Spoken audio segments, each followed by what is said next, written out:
বিডিআরের এই যে হত্যাকাণ্ড, এটি ছিল একটি পরিকল্পিত হত্যাকাণ্ড।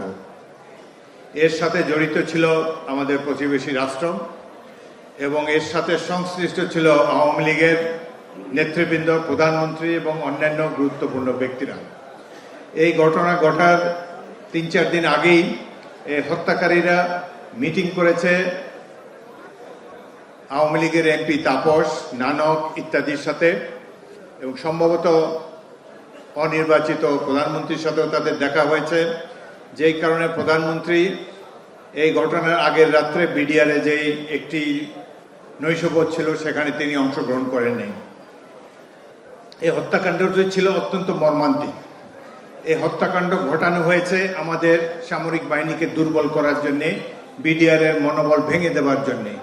বিডিআর বর্ডারে অত্যন্ত এফেক্টিভ একটি বাহিনী ছিল, বিএসএফএল মোকাবেলা করেছে বলিষ্ঠভাবে, এই জন্য তাদেরকে শিক্ষা দেওয়ার জন্যেই এই ধরনের হত্যাকাণ্ডের ব্যবস্থা করেছে আওয়ামী লীগ এবং আমাদের প্রতিবেশী রাষ্ট্র মিলে।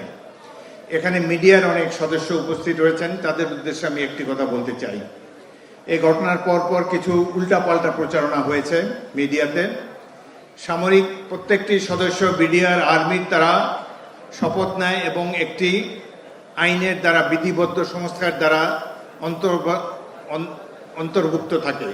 সেখানে সামরিক আইনে ক্লিয়ারলি বলা আছে, যদি কোথাও কোনো বিদ্রোহ ঘটে এবং সেই বিদ্রোহের ঘটনাস্থলে যে দাঁড়িয়ে থাকবে, বিদ্রোহে কাউকে মারতে গেল না, হয়তো অন্য কাজ করতেছে, কিন্তু তার উপরে অবশ্য কর্তব্য তার, তিনি গিয়ে এই বিদ্রোহ দমন করার জন্য যদি চেষ্টা না করেন তাহলে তাকেও বিদ্রোহের জন্য অভিযুক্ত করা হবে।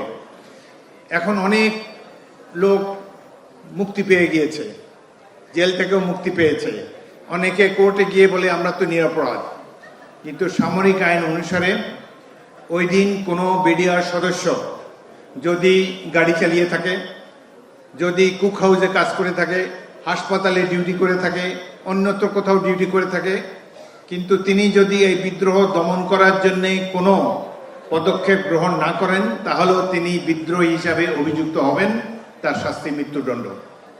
এটিও আপনাদের জানা দরকার। ওই দিন বিডিআরে যত লোক উপস্থিত ছিল তারা সবাই এই সামরিক আইনের আওতায় আসে। বিডিআরে তখন সদস্য সংখ্যা ছিল ৫,০০০, কিন্তু সেনাবাহিনী যখন প্রবেশ করে তখন সেখানে তারা পেয়েছে মাত্র ২০০ জনকে। বাকি ৪,৮০০ লোক কোথায় গেল? তারা শাস্তি এড়াবার জন্য পলায়ন করেছেন। সুতরাং প্রকৃত ঘটনা যাতে উন্মোচিত হয় সেই জন্য আবারও ভালো করে তদন্ত প্রয়োজন এবং দ্রুত বিচার করা প্রয়োজন।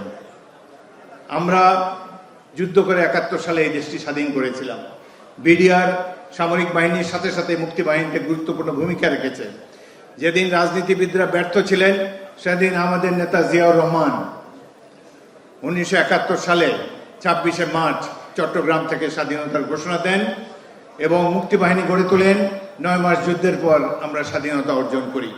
বিডিআরও তৎকালীন ইপিআর এই যুদ্ধে সাহসিকতার সাথে অংশগ্রহণ করেছিল। এই বিডিআরের মনোবল, সেনাবাহিনীর মনোবল ভেঙে দেওয়ার জন্যেই এই ধরনের ষড়যন্ত্র করা হয়েছে। দেশে দুর্বল সরকার থাকলে কি হয় সেটি এখন আমরা মর্মে মর্মে উপলব্ধি করতে পারছি। দেশে আইন শৃঙ্খলা পরিস্থিতি ঘোরতর অবনতি হয়েছে, দ্রব্যমূল্য সকল সাধারণ মানুষের ক্রয় সীমার বাইরে। কারণ কি? একটি দুর্বল অনির্বাচিত সরকার জনগণের উপরে চেপে বসে আছে। সেই দিন সরকারটি কেমন দুর্বল ছিল? যখনই এই ঘটনা ঘটে শেখ হাসিনা সারাদিন বসে বসে কোনো সিদ্ধান্ত দিতে পারেননি। সেনাবাহিনী প্রধানকে ডেকে তার পাশের রুমে বসিয়ে রেখেছেন। এই হত্যাকাণ্ডের জন্য আমি তৎকালীন সেনাপ্রধান মইনু আহমদকেও দায়ী করব। তার উচিত ছিল সেনাদল নিয়ে ঝাঁপিয়ে পড়া, তার বন্ধুদেরকে, ব্রাদার্স ইন আর্মদেরকে রক্ষা করার জন্য। সেটি করতে তিনি ব্যর্থ হয়েছেন। কোথায় সেনাবাহিনীর বিদ্রোহ হলে সাথে সাথে তা দমন করতে হবে, এটি জেনারেল জিয়াউর রহমান দেখিয়ে দিয়েছেন। ৭ই নভেম্বর কিংবা এয়ারফোর্সে অক্টোবর মাসে যে বিদ্রোহ হয়েছে, কিভাবে দমন করতে হয়, কিভাবে শাস্তি দিতে হয়, রাষ্ট্রপতি জিয়াউর রহমান দেখিয়ে দিয়ে গিয়েছেন। এখন সেই বলিষ্ঠ সরকারও নাই, বলিষ্ঠ নেতাও নেই, যার জন্য এই ধরনের হত্যাকাণ্ড ঘটেছে এবং ভালো মতো বিচারটিও করা যাচ্ছে না। বিচার করা দূরের কথা, কি ওই দিন ২৫শে ফেব্রুয়ারি তারিখে কি অ্যাকশন নিয়েছেন তৎকালীন অনির্বাচিত প্রধানমন্ত্রী শেখ হাসিনা? তিনি এই বিদ্রোহের যিনি নেতা ছিলেন তিনি ছিলেন সুবেদার তৌহিদ। সুবেদার তৌহিদ যখন তার কাছে গেলেন তাকে 1 লাফে মেজর জেনারেল পদে পদোন্নতি দিলেন, বিডিআর এর ডিজি হিসেবে ঘোষণা করে দিলেন। সুবেদার থেকে মেজর জেনারেল, পৃথিবীর ইতিহাসে এই ধরনের ঘটনা নাই।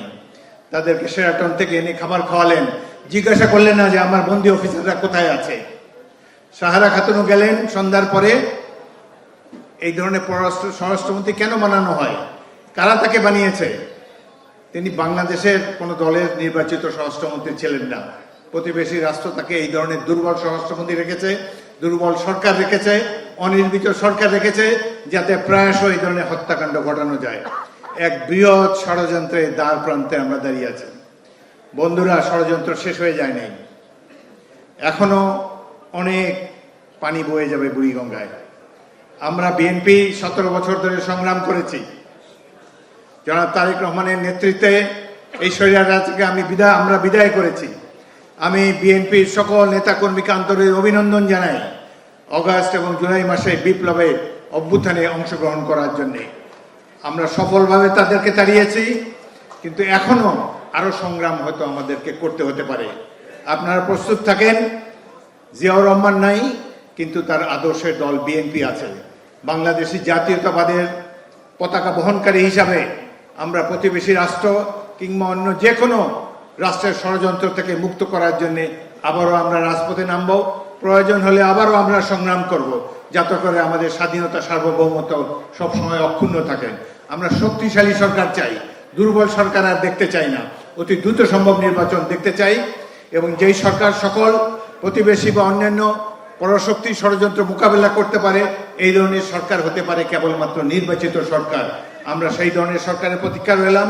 বাংলাদেশের জনগণকে আহ্বান জানাবো, তারা যেন সঠিক সময় সঠিক সিদ্ধান্ত নেয়। আপনাদের সবাইকে অসংখ্য ধন্যবাদ। আমি সকল শহীদ অফিসারের রুহের মাগফিরাত কামনা করি। আমাদের প্রিয় নেতা নোমান ভাইরও রুহের মাগফিরাত কামনা করি। সবাইকে ধন্যবাদ।